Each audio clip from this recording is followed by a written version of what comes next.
हाय, hello, नमस्कार. मी तुमच्या सगळ्यांची लाडकी रेश्माच किचनमध्ये तुमचं स्वागत करते. आज आपण आपल्या चॅनलवर नारळी पौर्णिमा स्पेशल आणि रक्षाबंधन स्पेशल नारळाची आणि खव्याची खमंग खुसखुशीत अशी करंजी बनवणार आहोत. बघा, वरतून किती खुसखुशीत दिसते आणि आतमध्ये गोडसर सारण. चला तर मग ही करंजी आपण कशी बनवले ती पाहूया. ह्याच्यासाठी सेम क्वांटिटीमध्ये खोबरं, साखर आणि मावा घ्यायचा आहे. मावा म्हणजे खवा. आणि सेम क्वांटिटीमध्ये मैदासुद्धा घ्यायचा आहे. मग मैद्यामध्ये थोडंसं मीठ घालून तुपाचं मोहन घालायचं, म्हणजे तूप थोडंसं गरम करून घालायचं आणि त्याची मूठ येते का बघायची. मूठ आली म्हणजे आपलं मोहन परफेक्ट आहे.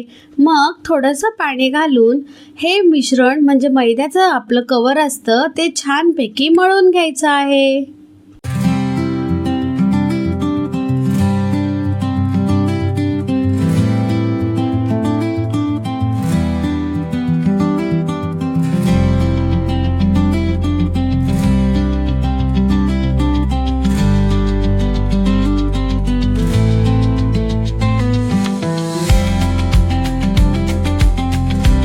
करंजीच्या कवरची तयारी तर आपली झाली. आता आपण करूया करंजीमध्ये घालायचं सारण. आता मी एका गॅसवर पॅन ठेवून त्याच्यामध्ये 1 वाटी इतका मावा घातलेला आहे. मावा आपल्याला छान परतून घ्यायचा आहे. मावा छान परतत असताना आपण ड्रायफ्रूट्स जे घालणार आहोत ते सुद्धा मी बारीक कापून घेणार आहे. ड्रायफ्रूट्स घालायचे की नाही घालायचे हे आपल्यावर डिपेंड आहे.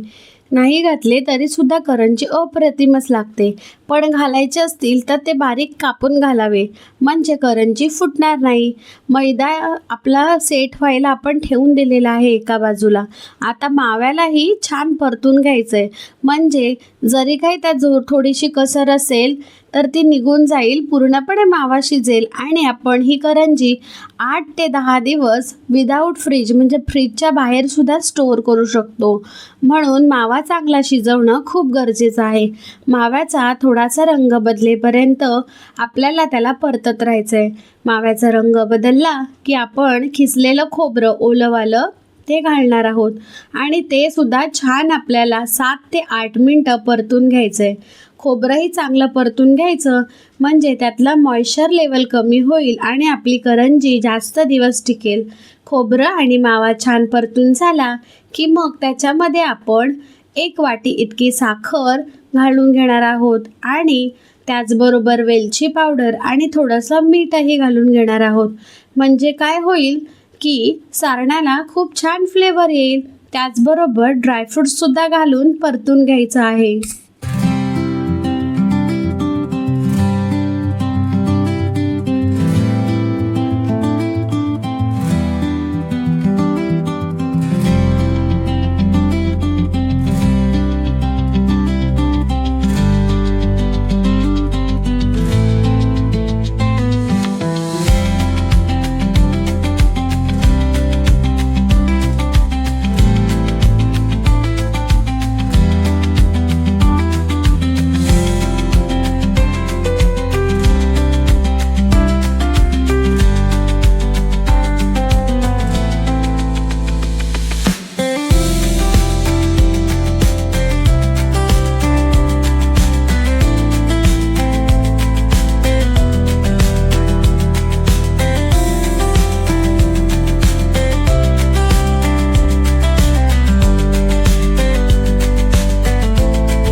बघा परतत सारणाचा रंग सुद्धा बदलला, थोडंसं ब्राउनिश झालेलं आहे.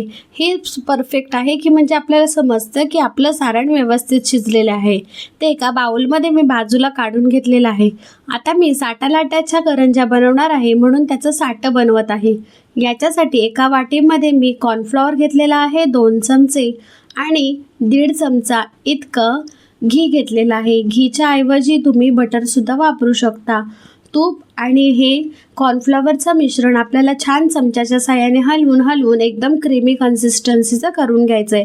बघा मी कसं घेतलं आहे. आता या अर्धा तास वेळ गेलेला आहे माझा याच्यात. तोपर्यंत आपला जे पीठ मळलं होतं तेही चांगलं सेट झालेलं आहे. बघा कसं स्ट्रेची झालेलं आहे. आता त्याचे आपण समान 4 गोळे करून घेणार आहोत आणि ते लाटून घेणार आहोत.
आपल्या 4 चपात्या लाटून झाल्या की आपण काय करणार आहोत, एक चपाती घेणार, त्याच्यावर जे साठं केलं आहे ते बोटाच्या साहाय्याने छान पसरवून घ्यायचं. थोडंसं त्याच्यावर पीठ लावायचं. पुन्हा दुसरी चपाती घालायची. पुन्हा जे कॉर्नफ्लॉवर आणि तुपाचं साठं केलं आहे ते पसरून लावायचं. साठं आपल्याला भरपूर लावायचं नाही, अगदी पातळ लेअर लावायचा, जास्त लावायचा नाही, पण थोडंसं लावून एकदम छान इव्हनली पसरवून घ्यायचं.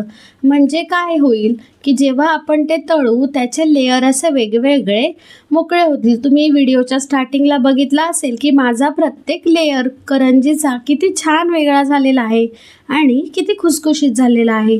हे साठं असं व्यवस्थित लावून घेतलं की प्रत्येक लेअर आपला व्यवस्थितपणे मोकळा होतो. थोडंसं पीठही भुरभुरून घ्यायचं. मग अशा 4 चपात्या झाल्या लावून का मी दाखवलंय तसं गोल करायचं, त्याला पसरवून घ्यायचं आणि सुरीच्या साहाय्याने सेम साईज कापून घ्यायचे. ज्या साईजच्या तुम्हाला करंज्या करायच्या आहेत त्या साईजचे तुम्ही कापून घ्यायचं. मी ही जी दाखवली ती 1 बोटाची एवढी साईज आहे आणि ती परफेक्ट आहे आणि त्याच्यामध्ये परफेक्ट अशा करंज्या बनून होतात. मग एक जे कापलेला रोल घ्यायचा आणि तो लाटून घ्यायचा. बघा हलक्या हाताने लाटायचं, एकदम जोर द्यायचा नाही. म्हणजे जोर दिला तर काय होणार, करंजी फाटेल. मी दाखवते त्याप्रमाणे त्याच्यामध्ये सारण घालून घ्यायचा. सारण करंजीच्या एकाच बाजूला घालायचा. म्हणजे काय होईल की पसरवताना म्हणजे असे फोल्ड करताना ते सारण बाहेर सांडणार नाही आणि बाजूला दूध लावून ते सील करायचं. आता मी 2 पद्धतीने करंज्या बनवणार आहे, एक मुरड घालून आणि दुसरी म्हणजे कापून. तुम्हाला ज्या पद्धतीने सोपी वाटेल त्या पद्धतीने तुम्ही करंजी करू शकता. सारण अगदी पोटभर घालायचं म्हणजे करंजीची चव अप्रतिम लागते. नाही तर नुसतं कवरच लागेल. कवरसुद्धा आपलं छानच लागतं, पण सारण असेल तर मजाच वेगळी. असं थोडंसं सारण घालायचं नाही, भरपूर सारण घालायचं आणि छानपैकी करंजी सील करायची.